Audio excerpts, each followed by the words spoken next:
Dios hizo al hombre de barro. Al menos eso dice el Génesis. Metáfora o no, esa frase relaciona la tierra con nuestra naturaleza más corpórea. El hombre, a su vez, hizo con barro todo cuanto pudo, figuras, azulejos y cacharros tan útiles que sus modelos se han repetido durante miles de años. Pero con barro cocido también hizo ladrillos, y con los ladrillos, ciudades. Con los ladrillos escribió geometrías, dibujó estrellas, esculpió sueños, levantó torres. Todo lo que se puede hacer con ladrillo se hizo en este lugar. Y este lugar nació porque existe el ladrillo y la cerámica, y existe el hombre. Por eso aguanta, aunque algunos lo duden. Si el hombre existe, que es barro vivo, Teruel existe, porque es barro cocido. Ladrillos hacia el cielo.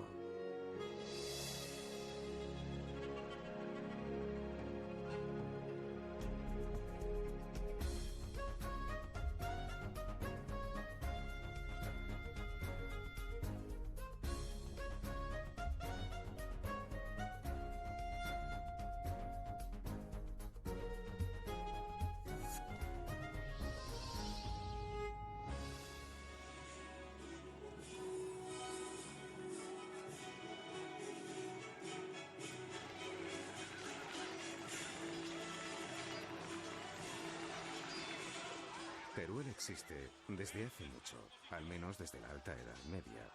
Disfrazarse de medievo es un juego colectivo de reafirmación ciudadana, una gran representación en la que participa toda la ciudad y cuya celebración no tiene más de 10 años.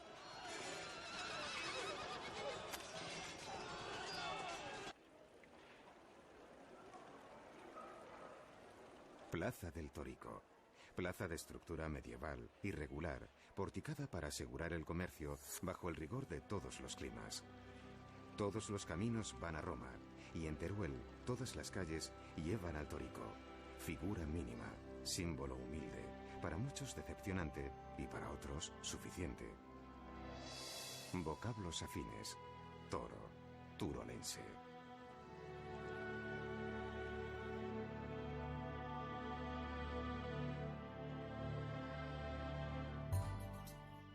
Gusta mucho tener un principio mítico. Un toro junto a una estrella es una señal para un rey que quiere fundar una ciudad sobre un cerro estratégico.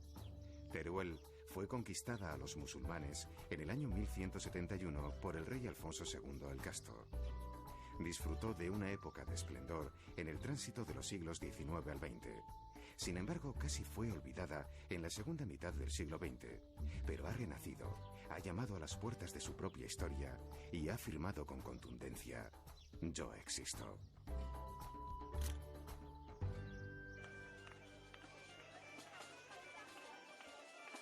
La fiesta anual de las bodas de Isabel de Segura se conmemora en torno a San Valentín, Día de los Enamorados.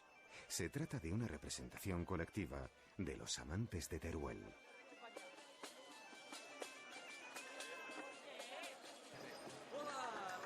La historia es esta. Dos jóvenes se enamoran, pero él es el segundón de la familia y no tiene recursos que ofrecer a su acaudalada dama. Pactan un plazo de 5 años para que él haga fortuna en las cruzadas. El plazo llega a término y el padre obliga al matrimonio de la chica. Justo entonces el joven llega de las cruzadas con fortuna suficiente. Ingenuo, cree que las campanas anuncian su llegada, pero no es así. Celebran la boda de su amada con otro. Y te pongo este anillo en símbolo de nuestro amor. En su encuentro le pide un beso que ella, mujer recién casada, no puede darle. Él muere de amor, o de pena, o de las dos cosas. Ella corre hacia él, besa el cadáver, muere también al instante.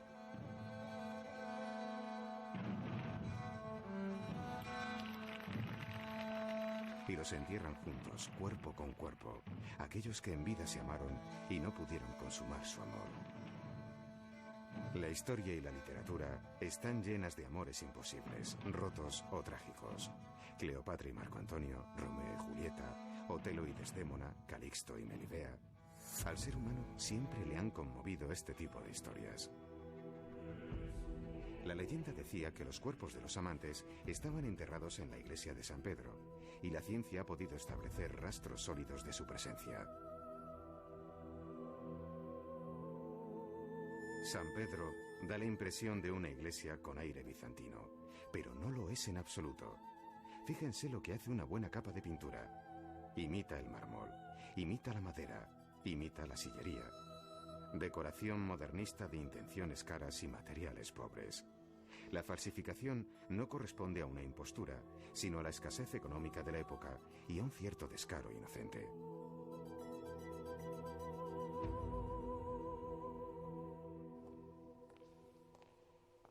La iglesia de San Pedro es el típico ejemplo de iglesia fortificada. Por el ámbito podemos repetir el caminar obsesivo de los cuerpos de guardia rodeando una y otra vez el perímetro del templo.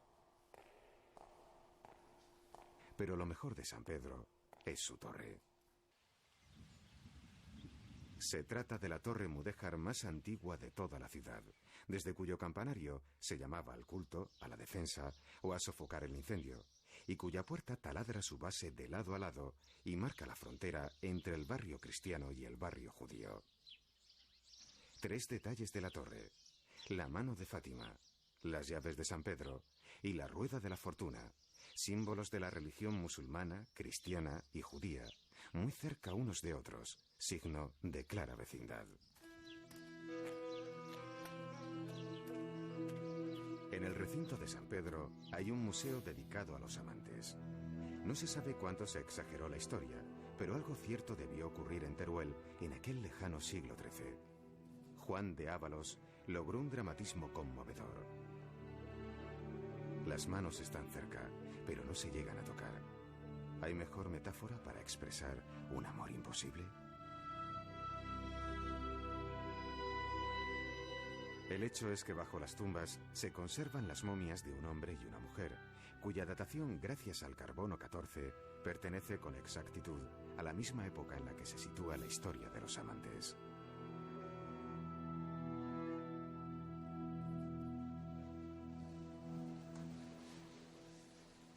La Escuela de Arte trabaja a favor del empeño creativo de más de 100 jóvenes turolenses. Sus ilusiones, sus expectativas. Todo pasa por una formación que se mueve entre las disciplinas clásicas y el moderno diseño de productos.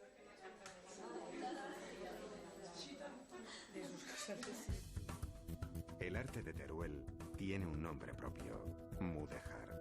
Mudéjar significa aquel al que se le ha permitido quedarse. Se trata de arte cristiano hecho por los musulmanes, aquellos que iban quedando en la retaguardia de la Reconquista. Eran buenos albañiles que trabajaban rápido, con materiales baratos y resultados precisos.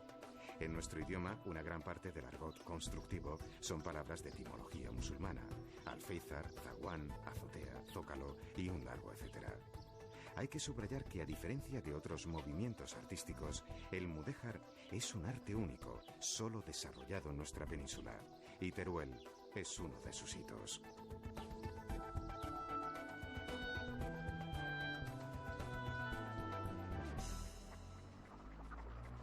Al subir los escalones de la Torre del Salvador, la penumbra anuncia un espectáculo único e irrepetible.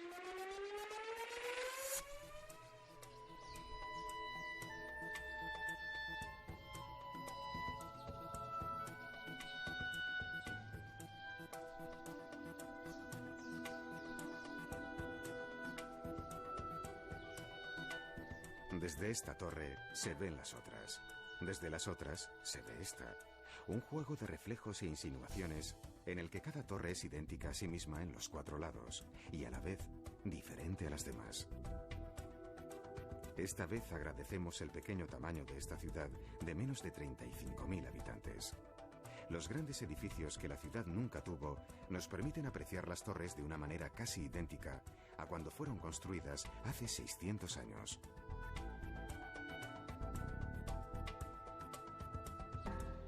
Curiosa aportación del mudéjar turolense, la cerámica. En ninguna otra ciudad mudéjar hay un empeño tan decisivo en el uso de la cerámica como elemento decorativo. Lo milagroso es que aún hoy se conserva esta tradición, poco rentable, que rebusca en los óxidos de manganeso los mismos verdes que utilizaron sus ancestros. Bajo la dramática amenaza de algunas importaciones muy competitivas, la cerámica turolense vacila entre la extinción y la supervivencia. La meritoria tozudez de algunos ceramistas también debería declararse Patrimonio de la Humanidad. Pero el mudéjar no se encuentra solo en los barros cocidos. Catedral de Santa María, nada grandiosa, casi del tamaño de una iglesia, pero custodia de un increíble tesoro.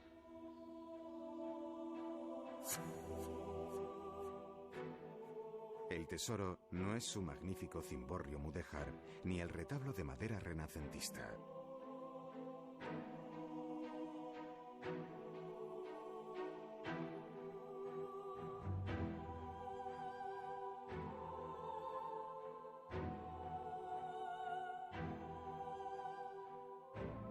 El tesoro de la Catedral de Santa María no está en su trabajada rejería. Para encontrarlo hay que levantar la vista y contemplar su techumbre. Gracias a que hace unos siglos tuvieron el dudoso gusto de tapar la techumbre y no destruirla debido a su funcionalidad, hoy se conserva en un estado excelente. La techumbre es todo un relato de trazo almohade y narrativa cristiana. Es como un inmenso cuadro de 250 metros cuadrados que nos cuenta el Teruel del siglo XIII. Una curiosidad que se anticipa en muchos siglos a lo políticamente correcto. El número de figuras masculinas y femeninas en toda la techumbre es idéntico.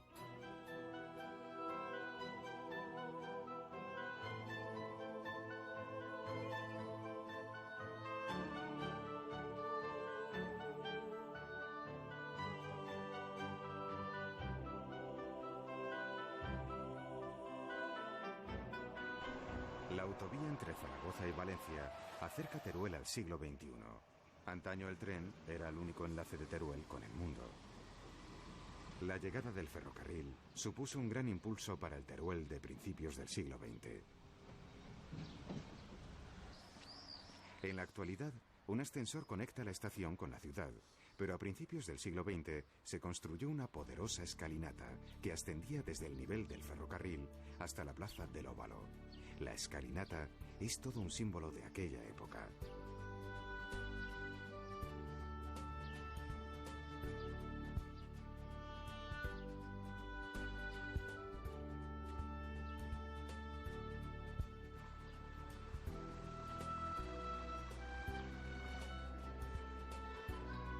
Teruel tiene otras plazas cuyos pórticos tal vez se remonten al medievo, pero en todas las épocas las plazas porticadas insisten en los rigores del clima.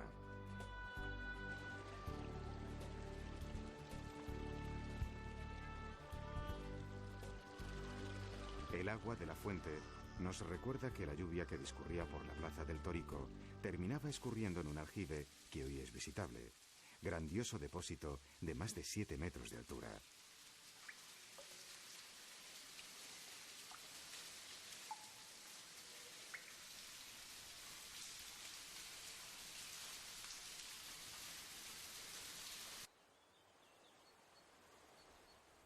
Pocos saben que el río Turia nace justamente a los pies de Teruel, en la unión de los ríos Guadalaviar y Alfambra.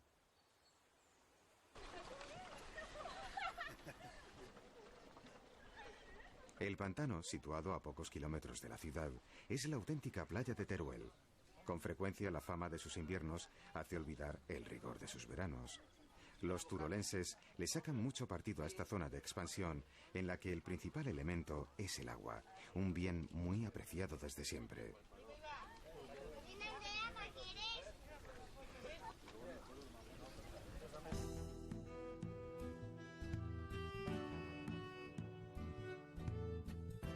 Arriba acueducto, abajo viaducto. Impresionante obra de ingeniería civil del siglo XVI que aún hoy sigue siendo útil.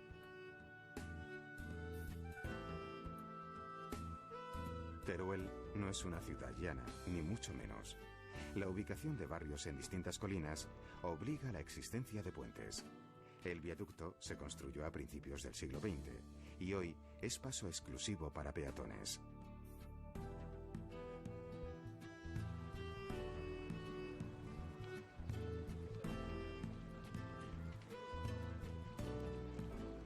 En Paralelo, otro puente, más moderno. Quizá no tan elegante como el antiguo acueducto, pero práctico y muy necesario.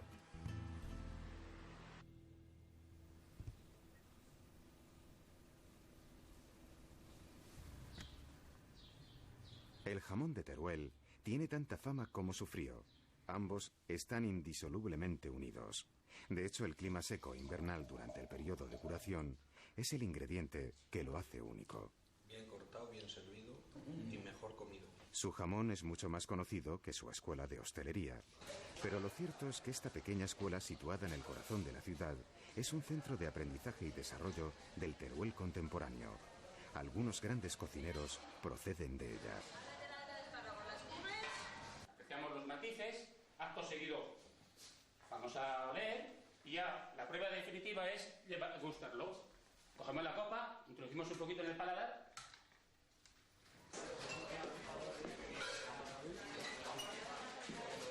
Para muchos es una verdadera sorpresa que esta pequeña ciudad alterne sin problemas la comida tradicional y la cocina creativa en un viaje gastronómico de lo más suculento.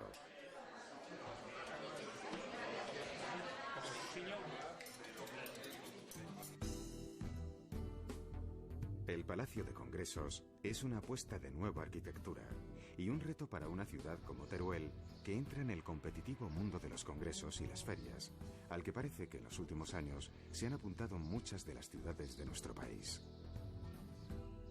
Sin embargo, Teruel tiene una propuesta muy consolidada, Dinópolis, el único parque temático de nuestra geografía dedicado a los dinosaurios.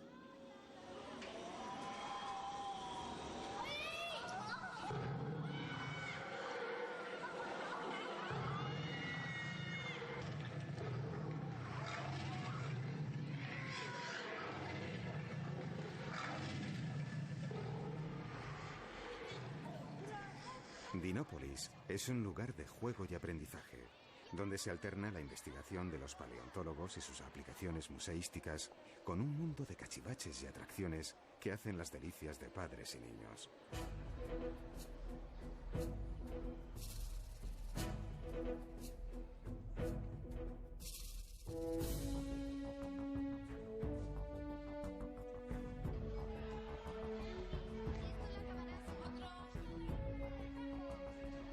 Los niños se lo pasan en grande en un parque temático donde cabe el aprendizaje y el juego.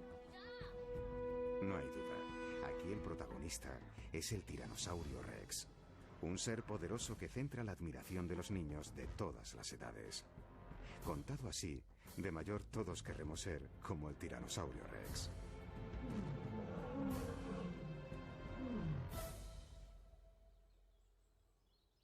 Lo más interesante es que toda la región está llena de huellas de dinosaurios, huesos y restos de aquel mundo remoto.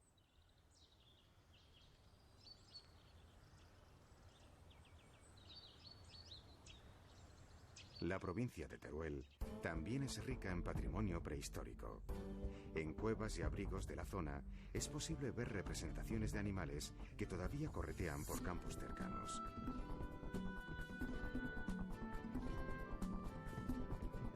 Teruel es una provincia bastante despoblada, en la que sin embargo se encuentran algunos de los pueblos más bonitos de España.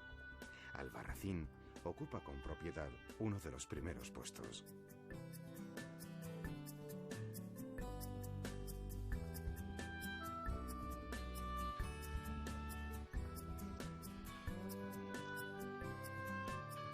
De Albarracín se podría contar mucho de su historia, crecida a los pies del río Guadalaviar, pero lo mejor es caminar por sus calles.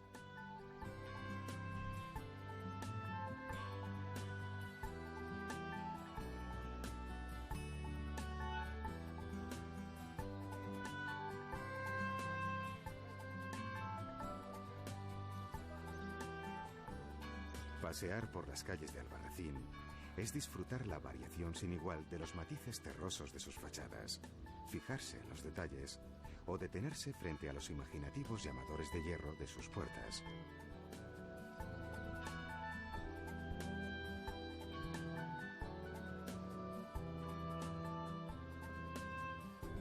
Muchos han oído hablar de Albarracín, pero muchos menos de Rubielos de Mora. Casas y palacios que se remontan a un pasado glorioso y que se han conservado gracias al respeto de sus habitantes hacia la arquitectura tradicional. Hay mucho ahorro personal invertido en estas piedras.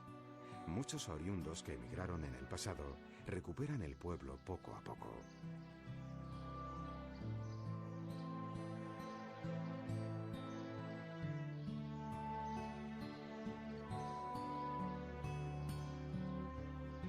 La vida nos sorprende cuando traspasamos el umbral de una de estas casonas de Rubielos y descubrimos un interesante museo de pintura abstracta.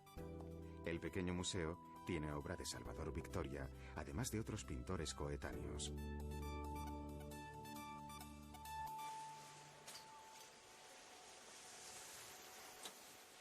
En Teruel, la nieve es un negocio reciente. La mejoría de las comunicaciones ayudan a que sus pistas sean lugar de aprendizaje de muchos valencianos, que viven al nivel del mar, pero en la cercana provincia de Teruel tienen el pueblo de mayor altitud de España, Valdelinares.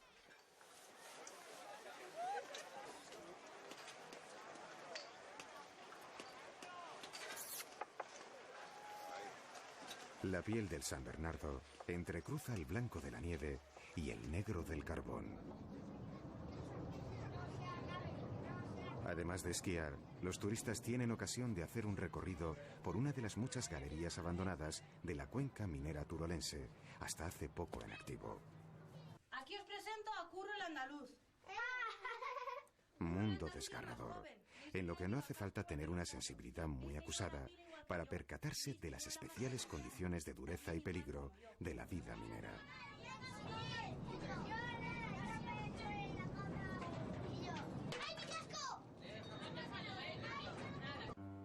La minería fue uno de los motores que hizo rico el siglo XIX en Teruel. El modernismo, que era el estilo epatante del momento, aparece en algunos edificios del casco antiguo. Entre todos los edificios modernistas, en la Plaza del Torico hay dos viviendas que destacan. Ambas fueron obra de Pablo Monguió, discípulo directo de Gaudí. El mundo vegetal desplegado en el trabajo de forja asciende por la fachada azul celeste. En la parte alta aparece sin disimulos el ladrillo, en lo que parece un homenaje al mudéjar. Mucho en Teruel se construyó en neomudéjar. Con persistencia, la ciudad retorna a su origen mestizo. Muchas ciudades tienen una colección más o menos interesante de arte sacro. La de Teruel es excelente. Ubicado en el Palacio Episcopal de finales del siglo XVI, posee una extensa colección de pintura, escultura, arte filipino y orfebrería.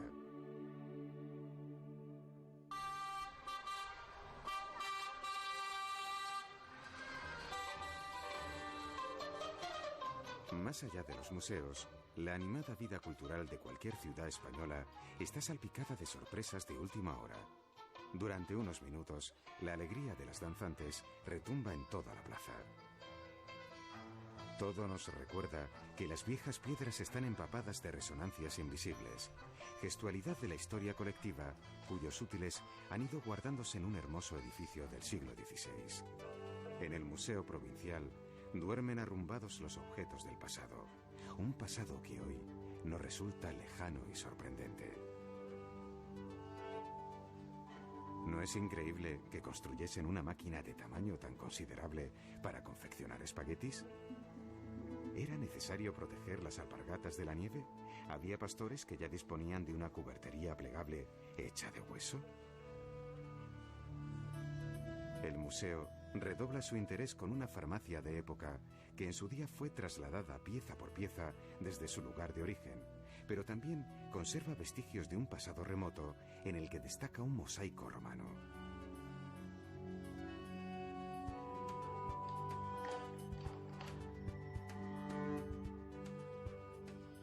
Estamos al final del viaje.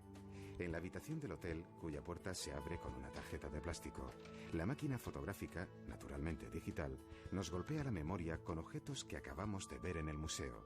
Diseños perfectos, funcionales y ergonómicos. Aunque estas modernas palabritas, entonces, no se utilizasen en absoluto.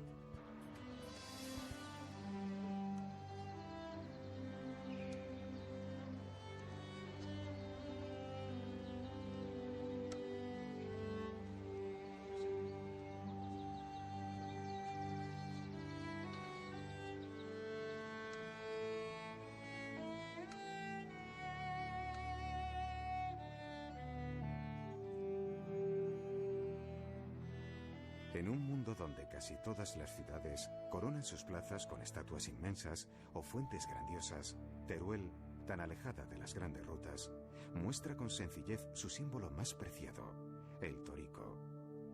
A juzgar por la pequeña dimensión de este símbolo, a muchos nos parece que la humildad es una cualidad que tiene un tamaño inmenso, absolutamente inmenso, tal vez la más grandiosa de las cualidades humanas.